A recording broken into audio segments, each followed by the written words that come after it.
AQ Events, better than your expectations. خانہ کعبہ کو دیکھنا بھی بذات خود ایک عبادت ہے، اجر ہے اس پر۔ جب میں خانہ کعبہ کو دیکھتا تو میں سوچتا تھا کہ وہ کون سا کونا ہوگا، وہ کون سا مقام ہوگا، شاید یہ جگہ ہوگی، شاید یہ جگہ ہوگی۔ سرکار دو عالم صلی اللہ علیہ وسلم کے بارے میں آتا ہے کہ خانہ کعبہ سے ٹیک لگا کر کے بیٹھے تھے۔ حتیم میں انسان جا کر کے سوچے شاید یہاں پر سرکار نے 2 رکعت نفل پڑھے ہوں، شاید یہاں پہ حضرات صحابہ نے سجدے کیے ہوں گے۔ آپ جا کر سوچیں کہ ابھی ہمیں سرکار کے زمانے میں جب یہ اتنی بڑی بلڈنگز نہیں تھیں، بلکہ آپ نے کتابوں میں یہ بات پڑھی ہوگی کہ ایک وقت تھا کہ خانہ کعبہ اور صفا مروہ کے درمیان میں باقاعدہ مارکیٹ ہوتی تھی، بازار ہوتے تھے۔ تھوڑا سا فاصلہ تو ہے لیکن اب فاصلہ سمٹ گیا تعمیر کی وجہ سے، لیکن اس زمانے میں جو ہے انسان سوچے، اس زمانے کا تصور کرے جب کچی آبادی، پہاڑ ہوں گے آس پاس، صحابہ کے گھر ہوں گے آس پاس، تو وہ مطاف میں خانہ کعبہ کی گرد کیسے چکر لگا رہے ہوں گے، کتنی توجہ اور انہماک سے اللہ سے مانگ رہے ہوں گے۔ پھر میں حرم آتے ہوئے یہ تصورات بس اللہ کی طرف سے تھا، اس دفعہ بتانا ایسی بات قاضی صاحب کی فرمائش تھی کہ کچھ تصوراتی کچھ مشاہدات ہوتے۔ میں یہ سوچتا تھا کہ اللہ کے نبی صلی اللہ علیہ وسلم کیسے راستوں سے آتے ہوں گے، بیچ میں سے پہاڑیاں کراس کرتے ہوئے آتے ہوں گے، راستے کیسے بنے ہوں گے، کچے راستے ہوں گے، پتھریلے راستے ہوں گے۔ ابھی تو پھر آپ گزر رہے ہوتے ہیں تو حرم کے ایئر کنڈیشنرز کی ہوائیں آ رہی ہوتی ہیں، تو سوچئے گرم تپتی دوپہر میں حضرات صحابہ اس کچی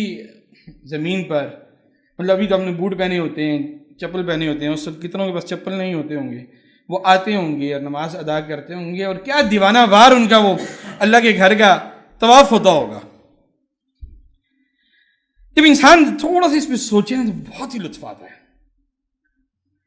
انسان آس پاس سے بے پرواہ ہو جاتا ہے، وہ غافل ہو جاتا ہے، وہ بس پھر ایک نئی دنیا میں پہنچا ہوا ہوتا ہے۔ تو وہاں جا کر کے تو یہ کرنے کے کام ہی کی۔ مسجد نبوی جب حاضری ہوئی تو وہاں بھی جا کر کے میں یہی سوچتا رہا، یہ سرکار کا روضہ ہے اور یہی سرکار کا گھر تھا۔ اس گھر کے بعد جب میں روضے سے سلام کر کے باہر نکلا تو میں سوچتا تھا یہاں کتنے صحابہ کے گھر ہوں گے، بلکہ ایک سفر میں تو مجھے کچھ دوستوں نے باقاعدہ نشاندہی کر کے بتلایا بھی کہ حضرت شیخ الحدیث، مطلب حضرات صحابہ کے حوالے سے اور پھر بزرگان دین کے حوالے سے، آخر میں بتایا کہ حضرت شیخ الحدیث مولانا زکریا رحمہ اللہ کا گھر اس طرف تھا، امام مالک ابن انس رحمہ اللہ کا گھر اس طرف تھا۔ میں سوچتا تھا کتنے خوش نصیب لوگ تھے، ایک طرف جنت البقیع ہے، دوسری طرف سرکار کا روضہ ہے، اور درمیان میں ان کے گھر ہیں، کتنے ادب کے ساتھ یہ رہتے ہوں گے۔ پھر آپ سوچئے کہ سرکار دو عالم صلی اللہ علیہ وسلم فرماتے ہیں ما بین منبری و بیتی روضۃ من ریاض الجنہ، تو میں وہاں جا کر کے کوشش ہی کرتا کہ ادھر پڑھ لوں، ادھر پڑھ لوں، ادھر پڑھ لوں، اور تصور میں وہی ہے کہ حضرات صحابہ نے یہاں سجدے کیے ہوں گے، کتنے اولیاء کرام نے یہاں سجدے کیے ہوں گے،